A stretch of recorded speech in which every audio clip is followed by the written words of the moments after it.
അല്ലാഹ് ആദരിച്ച ആദമിനെ, അല്ലാഹ് ആദരിച്ച ആലിമായ ആദമിനെ, അല്ലാഹ് ആദരിച്ച വ്യക്തിയെ അല്ലാഹ് ബഹുമാനിച്ച കാര്യത്തെ അവൻ ബഹുമാനിച്ചില്ല.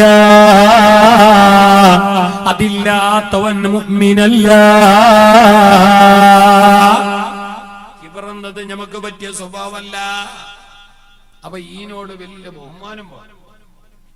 സ്വർഗലോകത്തിന്റെ പടിയടച്ചിട്ട് കാലാകാലം അവന് മാപ്പില്ല, അവന് മാപ്പില്ല.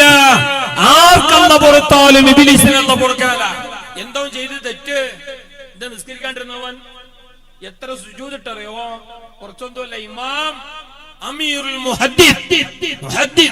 മുഹദ്ദിസീങ്ങളുടെ അമീറായ മഹാനായ ഇമാം ഇബ്നു ഹജർ അസ്ഖലാനി തങ്ങളെ ഫത്തുൽ ബാരിയിൽ ഈ കാര്യങ്ങളൊക്കെ വിശദീകരിക്കുന്നുണ്ട്. വെറുതെ പറയല്ല.